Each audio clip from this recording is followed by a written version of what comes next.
Hello বন্ধুরা, good morning, welcome back to my channel Soumi's ব্লগে। জানাই তোমাদের আরও একবার ওয়েলকাম আমার নতুন ভিডিওর সাথে।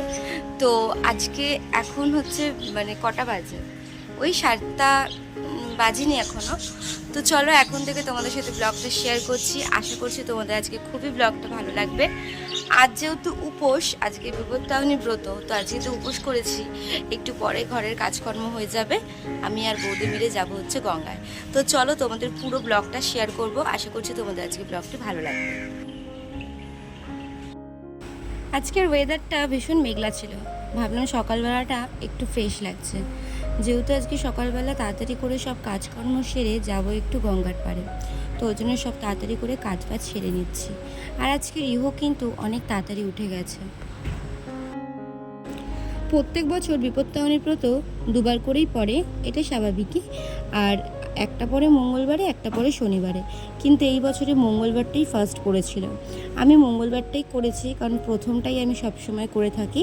আর এদিকে দেখো, আমি যেহেতু স্নানে যাব তার জন্য ড্রেস বার করে নিচ্ছিলাম। আর রিহু একটু উঠেছিল, উঠে আবার ঘুমিয়ে পড়েছে। যাই হোক, এখানে দেখো কি সুন্দর পায়রাটা এসেছে, আমাকে দেখে আবার উড়ে গেল। তো আমি স্নান টান করে নেব, স্নান করে মানে একটু জাস্ট ফ্রেশ হয়ে নেব, গঙ্গায় গিয়ে স্নানটা করব। জাস্ট বাসি নাইটিটা চেঞ্জ করে এবার ধুয়ে মেলে ঠেলে দিয়ে তারপরে রেডি হতে যাও। তো চলো তোমরা ভিডিওটা কন্টিনিউ দেখতে থাকো।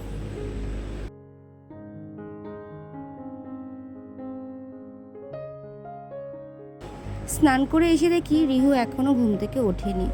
তো এদিকে রিহুর খাবারটা আগে বানিয়ে নিই, নয়তো এতে করে খাবার আবার ঠান্ডা করতেও সময় লাগবে। তো ওর জন্য তাড়াতাড়ি করে খাবারটা বসিয়ে দিয়েছিলাম। হয়ে গেছি আমরা সবাই, তো এবার বেরাবো।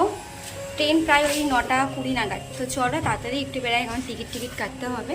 তো চলো যাওয়া যাক, আবার তোমাদের সাথে গিয়ে কথা হবে। টাটা করে দাও বাবা। এডিটটা কে করে দেবে তুমি? তো আমরা এখন ট্রেনের জন্য ওয়েট করছি, এখনো ট্রেন আসেনি। সত্যি গরম ভীষণ লাগছে।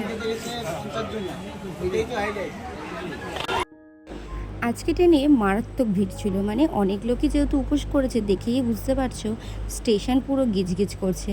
আর চলে এলাম গঙ্গার পাড়ে, সত্যি মানে শান্তির জায়গা একটা। তো স্নান টান করে ফ্রেশ ট্রেশ হয়ে ফলের ডালা নিয়ে চলে গেলাম মায়ের পুজো দিতে। চলো তোমাদের সাথে পুজোটা একটু শেয়ার করি। ফার্স্টেই তোমাদের মায়ের দর্শনটা করিয়ে দিলাম। মা যেন সবার মঙ্গল করে, সবার আপদ বিপদ যেন মা কাটিয়ে দেয়, এটাই সবসময় প্রার্থনা করি। জানো তো, এই বছর এই ফার্স্ট টাইম তোমাদের দাদাভাইকে ছাড়া আমি উপোস করলাম। মানে উপোস করলাম বলতে, প্রত্যেক বছর উপোস করে আগে কিন্তু ওর হাতেই উপোসটা ভঙ্গ করি আমি, তারপরে কিন্তু ওকে ডোর পড়াই। বাট এ বছরটা একদিন লেটে হবে, যেহেতু আমি আজকে আর বাড়ি ফিরবো না, আমি কালকে একদম বাড়ি যাব। তো সেক্ষেত্রে তোমাদের দাদাভাইকেও আর ডোরটা পড়ানো হবে না।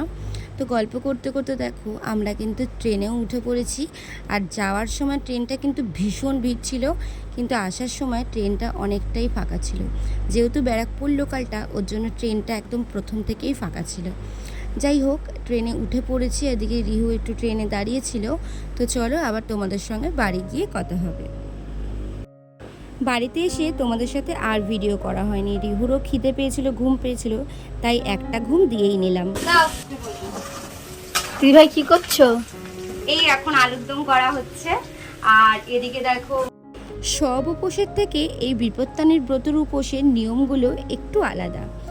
এই বিপত্তারিণীর ব্রতর নিয়ম হচ্ছে, আমরা কম বেশি কিন্তু সবাই জানি, 13খানা ফল, 13খানা লুচি, 13 গ্লাস জল, মানে ছোট গ্লাস হলো 13 গ্লাসই, মানে সব কিছুই 13খানা করে খেতে হবে।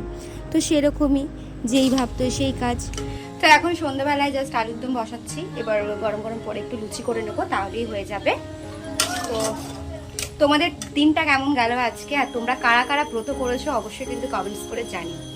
আর এই ব্রতটা অনেক বাঙালি করে থাকে, বিশেষ করে অনেকেই করে থাকে।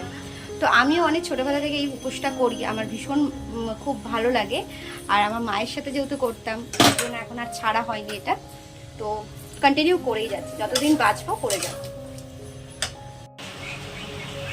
যাই হোক, এদিকে আমার রান্না শেষ। নামানোর আগে একটু কসুরি মেথি দিয়ে দিলে টেস্টটা কিন্তু দ্বিগুণ হয়। এখানে আজকে আমি করেছিলাম কাশ্মীরি আলুর দম। চলো এবার লুচিগুলো ভাজা যাক। ছোট্ট ছোট্ট ফুলকো ফুলকো লুচি সত্যি খুবই ভালো লাগে। অনেক দিন পর কিন্তু লুচি খাবো। তোমরা কারা কারা খাবে সবাই কিন্তু চলে এসো। আর এইদিকে হচ্ছে বৌদি ভাইয়ের লুচিটা, আর এইদিকে দেখো ডিনার রেডি। তো চলো এবার ডিনারটা করা যাক। তো ওইদিকে খাওয়া দাওয়া সব কমপ্লিট হয়ে গেছে, আর আজকে একটু টায়ার্ড আছি, তো তাড়াতাড়ি করে ঘুমিয়ে পড়বো। তো চলো আজকের মতো এখানেই টাটা, আবার দেখা হবে কালকে কোনো নতুন ব্লগের সাথে। আর হ্যাঁ, ব্লগটা কেমন লাগলো অবশ্যই কিন্তু কমেন্টস করে জানিও। আর তোমরা যদি ফেসবুক পেজ থেকে দেখে থাকো তাহলে অবশ্যই কিন্তু পেজটাকে ফলো করে দিও, আর ইউটিউব থেকে দেখে থাকলে অবশ্যই একটা সাবস্ক্রাইব করে পাশে থেকো। তো চলো আবার দেখা হবে কালকে, টাটা।